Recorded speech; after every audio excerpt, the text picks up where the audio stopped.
Okay, let's look now at the external challenges to Hinduism. So you are going to have Islam, and then two that kind of go hand in hand, which is Christianity and the West. So let's emphasize Islam, and then we're going to move on to the other ones fairly quickly because we will study these religions independently from this. Islam took over in the large expansion by 750. The Prophet Muhammad passed away in the early 600s. I believe it was 632, if I'm not mistaken, from recollection. And then by 750, Islam was a world power at that time. They were the most, they unified Arabia, and they took over many territories that belonged to Christians previously, and it was a massive empire. And when they go into India, uh, they began to uh, they began to make some changes which collided with the Hindu worldview. For one, it is an obligation within the five pillars of Islam to give alms. So you make donations and you help the poor. Now the problem with that is in Hinduism, karma and suffering for one's karma is essential for you to be able to be cleansed from your wrongdoing. So helping someone in need is actually bad for them in the long run. So the Muslim insistence upon helping others came into direct clash with Hindu practices and beliefs about karma. The second one is the Sharia law. Sharia law is the third highest source of authority in Islam. First, you have the Quran, then you have the Prophet Muhammad, and then you have, of course, Sharia law, which is not a monolithic development, but it is the process of legal jurisprudence in Islam. And Sharia law was completely different than the laws of Manu. There is no caste system. There is no Varna, Ashrama, Dharma system. And he has a completely conception of it that is polygamy. Hindus are not polygamous. So how do you comply with it? How do you submit to it? The most grievous sin in Islam is what's called shirk. And shirk is simply any idol or misconception of the divine nature. Now, one of the most peculiar things about Hinduism is that Hinduism is just repleted with idols and deities. It is said that they have 330 million gods. Each person can have their own god. A husband may be subject to Vishnu, and the wife may be subject to another Hindu deity without any conflict whatsoever. It's just that's what you do. You wake up in the morning and you utter a word of prayer to your specific deity, and that's it. And you are able to do drawings and statues and all sorts of things. If you go to India, that's what stands out. Is the temples are filled, I mean, utterly filled with distinct idols of, Ganesh with the human being and the head of an elephant, all sorts of combinations. So Muslims have no toleration for that. And then, of course, polygamy will be another component. In Islam, you're able to have as many as 4 wives, insofar as you provide for them equally.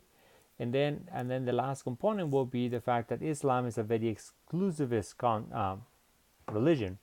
There is only one God, and Muhammad is his prophet, and that is the ultimate word on the matter.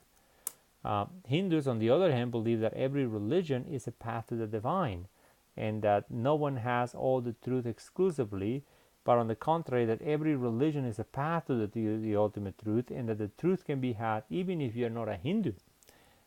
Islam is not going to tolerate that multiplicity of beliefs or relativistic conceptions. So that is one aspect of it.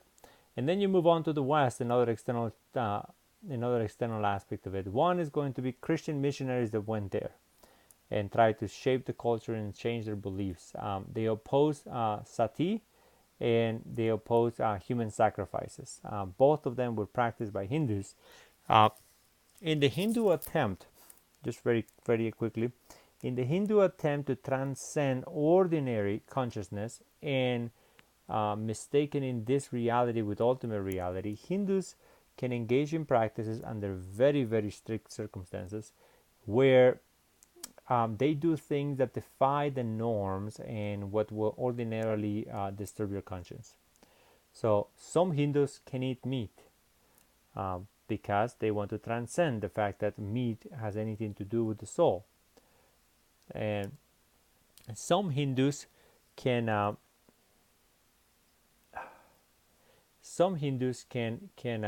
have sex with dead bodies. Now, please take my comments to be the very, very rare, minimal occasion of someone who is in a very high spiritual state. But the reality is that if all is one, then death and alive, there's no distinction to be had. It's an arbitrary distinction. Um, and so, if you have your mind in what is fixed, in ultimate reality, then having sex with a dead body will not disturb your sensibility because you know that that is not real. They can engage in cannibalistic practices like eating the brain of other human beings. And again, same thing. Dead and alive are not a distinction that can and should be maintained. And so the West came and they saw some of these practices and then sati and throwing allowing the widow to die with the husband. They saw that as a form of suicide and they stopped it completely. The other challenge from the West was in Christianity is the fact that all men are created equal and endowed by their Creator with certain inalienable rights. Um, Human equality is a basic tenet of Christianity and now the West. And Abraham Lincoln speaks about we begin with equality, and that is the basic conception. Well, how does that square with this conception of the Hindu believe in reincarnation, and also in the caste system? And then with the West, you're going to come the development of industrialization. So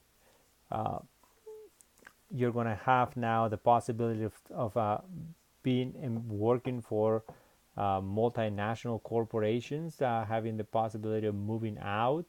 You're going to have questions regarding political freedom, and do people have the right to choose their own future, and democracy coming into the scene. Should you be ruled by the gurus and the establishment there that has existed, or should you transcend those things into a democratic political system? What about nationalism? Are Hindus primarily tied to India, and they should be more concerned about India than about their own Hinduism? And then, of course, you get to now the most prominent challenges, which is social mobility and employment and education. Girls were not meant to go to school and to rise up and to make more and to make money and live outside of the home. That is not part of the laws of Manu. But today, if you want to get ahead in the world, then you have to have a husband and a wife working and be able to develop their talents in that sense. Well, many people are demanding that. They don't want to live under the old system. And so that is a challenge, both in education and employment. How about if you're born a Kshatriya, a warrior, and then you say, well, I want to be a police officer. Well, police officers don't get paid much in countries like India. Or you can do that, or you can become a Sudra to a foreign a university teacher who needs somebody to clean their house.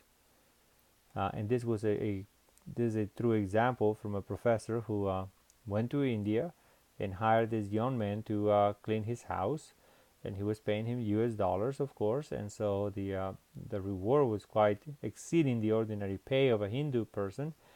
And that, in our eyes, you would say, well, good, he was making good money. Well, when they went to when the professor and the helper went to the mother-in-law's house, which is his house, the professor was completely astonished to see that the mother-in-law was livid. She was so infuriated by the fact that this young man had sought to set aside the laws of Manu and the tradition and the dignity and the honor of being a Kshatriya for being a servant to this foreigner.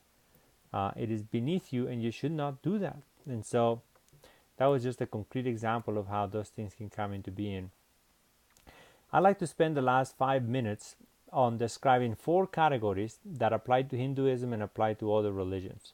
and that is it's a little green square in between the two internal and external challenges and responses. And these are very helpful distinctions because as you reflect, those are things that we do in different cultures. And there are four ways of responding to challenges.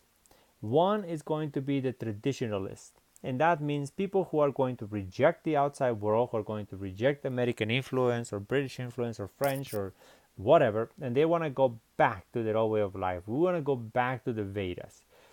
We want to establish our own distinctive Hindu community. The reason why we have declined is not because we have not industrialized fast enough. It is because we have departed from the teachings of the Vedas, and the gods are angry at us. So that's one response. The second one are the adopters, which are those who see good things in those who came from the outside and then try to incorporate it, like public education for everybody, or basic literacy, or the use of technology in production, or human equality for the sake of using everybody's talents uh, in the economy. And so those are adopters. And then you have the proselytizers. They try to employ tradition to reshape the West or the culture that is coming to incorporate them. And there you have things like the Hare Krishna movement, or transcendental meditations, or gurus that come into the West, and then they try to proselytize and uh, help those outsiders go back to their cultures and then teach them a new way about Hinduism. And then last of all, you had what's called the Westernizers. They completely and utterly reject anything Hindu, and they want to be just like the West.